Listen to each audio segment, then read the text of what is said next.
Drama baper di awal tahun ini bakal bikin kalian sedih, men. Karena tentu film-filmnya bakal punya kisah yang pilu dan juga menjadi salah satu film yang memang seneng banget buat ditonton di weekend panjang gitu. Nah, gue punya beberapa list filmnya ini nih, dimana kisahnya bakal bikin kalian baper dan juga sedih ya. Tapi juga punya cerita yang seru dan juga mengasihkan gitu. Penasaran dengan film-filmnya? Langsung aja, inilah 5 film drama Indonesia terbaik di awal tahun 2024 ini.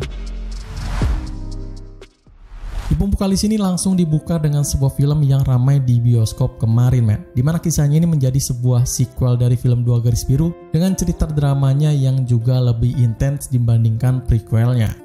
Dua Hati Biru ini kembali menceritakan tentang kisah cinta antara Bima dan juga Dara yang lagi-lagi diuji setelah Dara melanjutkan studi di Korea, men. Setelah ditinggalkan oleh Dara, Bima pun kini berjuang membesarkan anaknya sendirian gitu, yang bernama Adam ya, yang dibantu oleh ibu mertuanya tersebut. 4 tahun pun berlalu dan Dara pun kembali, men. Tapi kebahagiaan itu tak bertahan lama ya, karena keretakan yang dibuatnya selama 4 tahun tersebut mulai bermunculan sedikit demi sedikit. Perbedaan pendapat dan juga kesalahpahaman mewarnai hari-hari Bima dan Dara, men. Negatifnya, kini Adam pun terjebak di tengah perebutan kasih sayang dari orang tuanya.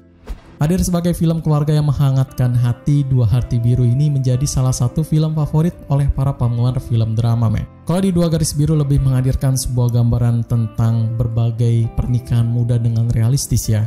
Nah, di Dua Hati Biru ini lebih ke arah drama yang memang penuh dengan problematik dari keluarga muda dengan realistis gitu. Sama-sama realistis tapi beda dengan temanya. Konsep dari keduanya masih berkesinambungan yang memang menjadi formula menarik untuk dijadikan sequel terbaik, men. Karakter yang dihadirkan dalam film ini pun masih sama seperti yang pertama. Selain pengganti dari peranan Dara yang sekarang diganti oleh Aisyah Nuradatau, semuanya bakal fine-fine aja. Pergantian ini tentu menjadi hal yang cukup mengagetkan ya. Tapi it's okay, man. Karena pada akhirnya Aisyah Nuradatau ngasih sebuah penampilan apik daripada filmnya ini. Dua Hati Biru merupakan film yang rekomen banget untuk kalian tonton dengan keluarga kalian, men. Cukup edukatif ya, apalagi dilihat dari ratingnya yang juga ada di 8,4 situs IMDb. Ada juga film drama yang tentu menggunakan elemen religi yang kental, men. Nah, film ini adalah salah satunya, dimana kisahnya bakal sangat menarik dengan cerita yang sering banget ada di film-film dramanya Indonesia. Perjalanan pembuktian cinta mengisahkan tentang seorang gadis santun penghafal Al-Quran yang bernama Fatia yang juga kini punya sebuah mimpi besar untuk menjadi seperti Fatimah Al-Fihri, sang pendiri universitas pertama di dunia. Di sela kesibukannya di pesantrennya tersebut, dia juga rajin kuliah untuk meraih cita-citanya itu, men. Tapi nasib berkata lain gitu. Ayahnya menjodohkannya dengan pria mapan bernama Satya yang juga jauh dari Fatia impikan.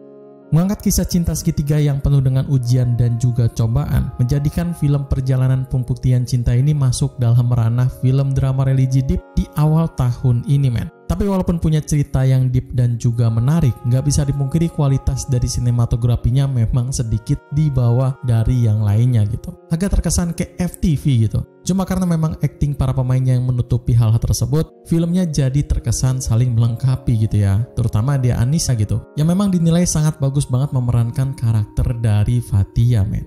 Perjalanan pembuktian cinta ini cocok ditonton bagi mereka yang menyukai cerita melodrama gitu, biar mudah meleleh kali ya. Ratingnya sementara ada di 9,5 situs IMDb. Untuk yang satu ini bakal sangat unik banget sih, karena punya sebuah kisah penuh pilu dengan temanya sendiri bakal sangat berbeda dengan film lainnya. Drama yang deep adalah titik fokus utama untuk film ini, man. Wajib tonton lah. Perempuan berkelamin darah mengisahkan sebuah kisah pilu dari hidup Orpa yang kini menjanda diwarnai pahitnya diskriminasi dan juga tradisi yang mengikat pada keluarganya tersebut. Bersama dengan dua putrinya, Marta dan juga Berta, mereka berjuang keras untuk bertahan hidup dengan mandiri di kampungnya tersebut. Namun takdir pun berkata lain, men, setelah Marta menjadi korban kekerasan seksual gitu. Dan tak mungkin juga hanya diam aja ya, Orpa pun harus bangkit untuk melawan ketidakadilan yang menimpanya itu. Berani mengangkat isu sensitif seperti kekerasan seksual dan juga diskriminasi terhadap perempuan, membuat film Perempuan Berkelamin Darah ini menjadi salah satu film yang penuh dengan footage pilu, men. Sempat tayang limited di beberapa tayangan eksklusif di seluruh dunia. Akhirnya film ini tayang secara universal di Indonesia pada bulan Februari kemarin, men. Dan penikmat para film drama pun dibuat penasaran gitu dengan ceritanya ya. Seperti yang gue bilang di awal, ini film bakal ngasih sebuah tema sensitif yang mungkin gak bisa diterima semua orang ataupun semua para penontonnya gitu. Dimana adegan kekerasan seksualnya mungkin bisa terlihat mengganggu bagi sebagian para penontonnya gitu. Tapi dari segi sinematografinya sih memang juaranya ya. Dari pengambilan gambar sampai visualnya, kelas internasional banget men. Plotnya sendiri dibuat lebih lambat daripada yang lainnya ya, dimana di tiap scene-nya penuh dengan monolog intens dari para pemerannya. Dan FYI juga para pemeran di film ini semuanya adalah pemeran lokal ya, jadi lebih bisa mendapati dengan karakter yang diperankannya itu. Perempuan Berkelamin Darah adalah film yang berani, inovatif, dan juga beda, teruntuk buat para penontonnya. Dan karena itu ini film harus puas lah di rating 5,8 situs IMDb. Bicara soal drama deep, yang satu ini bakal sangat deep banget ya. Dari kisah yang tentu penuh dengan gejolak intens dan sebuah romansa yang bagi gua nggak biasa ada pada film-film Indonesia awal bulan ini men. Suami yang lain ini berfokus pada pasutri yang udah menikah selama 6 tahun ya, bernama Danan dan juga Olivia, yang juga masih belum dikaruniai momongan gitu. Rumah tangga mereka pun mulai goyah sejak Olivia merasa pernikahannya tersebut sangat hambar dan juga membosankan. Ditambah tekanan dari keluarga besar mereka yang juga semakin menjadi-jadi. Olivia akhirnya tak tahan dan juga minta cerai men. Tapi Danan yang cinta mati sama Olivia ini berusaha menyelamatkan pernikahan mereka dengan memberi kesempatan terakhir kepadanya. Tapi di tengah usaha Danan yang sangat keras tersebut, muncullah orang ketiga bernama Jordi Anwar men, yang diam-diam menjalin hubungan terlarang dengan Olivia gitu.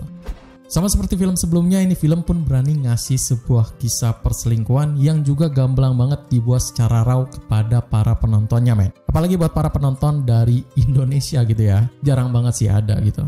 Suami yang lain ini tentu membalut dengan sebuah cerita yang diparah men. Gak ada embel-embel romansa yang tersajikan dengan baik di dalam film ini gitu ya. Yang ada malah sebuah thriller yang penuh dengan suasana intens di tiap adegannya gitu. Konflik yang menarik dan juga bikin gregetan ini juga dibuat lebih berani lagi men. Dimana di dalam filmnya ini bakal penuh dengan scene yang wow ya. Ya memang akhir-akhir ini film Indonesia memang kayaknya seperti berani lagi gitu ngasih tema dengan penuh sensual yang kayak gini. Ada beberapa film yang memang ngasih sebuah tema seperti ini dicampur dengan genre kesukaan mereka gitu. Acting yang luar biasa dari Acha Septriasa bikin ini film lebih sempurna lagi men. Sebuah depresi dari karakternya yang benar-benar diekspresikan dengan penuh nuansa dark dan bikin para penontonnya bisa mendalami lagi gitu dengan karakternya tersebut. Suami yang lain ini walaupun memang bukan menjadi primadona di awal tahun ini, tapi mereka sukses lah ngantongin hati para fansnya dengan rating 8,3 di situs IMDb. Terakhir yang bakal menjadi penutup list ini ada satu film biografi yang mungkin kisahnya ini udah ditunggu-tunggu oleh para penikmat film dari Indonesia. Dan lagi pada sebuah drama intens dengan cerita yang seru. Glenn Fredly The Movie menceritakan sebuah perjalanan hidup dari musisi ternama paling dikenang di Indonesia bernama Glenn Fredly yang membawakan sebuah lagu musik terbaik di awal tahun 2000-an di Indonesia men. Namanya melejit lewat lagu Januari ya, dan membuat banyak sekali lagu yang disukai oleh kalangan remaja di Indonesia gitu. Di balik kesuksesannya tersebut, Glenn juga tergerak untuk membawa perdamaian di tanah kelahirannya yaitu Ambon yang saat itu dilanda konflik yang penuh dengan rasa panas gitu. Gak hanya ngasih sebuah biografi yang biasa aja, Glenn Fredly The Movie ini juga bakal ngasih sebuah perjalanan hidup yang penuh dengan kisah menarik dari Glenn Fredly sendiri sebagai musisi yang penuh dengan kebaikan gitu men. Kisahnya ini bakal dirangkum dalam 1,5 jam filmnya diputar, dan dengan hanya durasi yang sesingkat tersebut, ceritanya nggak ada yang terlewat men. Asli bakal detail dan juga ringkas banget gitu. Mereka juga berani nunjukin sisi lain dari Glenn Fredly yang memang nggak pernah diperlihatkan di depan kamera dan juga di depan semua orang men. Sifat-sifat yang juga negatif seperti naif, egois, dan juga keras kepala semua bakal dijabarkan dalam film biografi ini. Jadi jangan sampai kalian gak nonton, apalagi buat para fansnya gitu. Performa acting dari Martin Nolio sebagai Glenn Fredly bener-bener nyatu banget men. Walaupun memang terlihat berbeda dari nuansa yang diberikannya, tapi Leo tetap ngasih sebuah acting epic yang memperlihatkan dari detail gerak-geriknya, logatnya, sampai dengan gaya perpakaiannya men. Semua bakal dibuat dengan gaya khas sang musisi yaitu Glenn Fredly. Gak bisa dipungkiri Glenn Fredly The Movie ini bakal ngasih kalian sebuah kisah biografi yang menarik men. Ratingnya juga tentu tinggi di 8,5 situs IMDb loh. Oke, segitu aja rekomendasi 5 film drama Indonesia terbaik di awal tahun 2024 yang bisa gue hadirkan untuk kalian tonton di weekend ini. Film mana nih yang kalian suka dan juga penasaran gitu dengan kisahnya? Langsung aja kasih pendapat kalian di kolom komentar di bawah ini ya. Like video ini jika kalian suka dan juga share video ini ke temen tongkrongan kalian biar mereka juga pada tahu atau nggak update film-film terbaru atau terseru yang ada di bioskop maupun di streaming, men. Ya, pengen request rekomendasi film dengan tema apa yang harus gue bawain di minggu depan? Silahkan gabung aja dulu membershipnya dan masukin requestan kalian di kolom community ataupun request film di sana gitu. Sekian untuk hari ini, gue pamit undur diri. Selamat menonton and see you next film.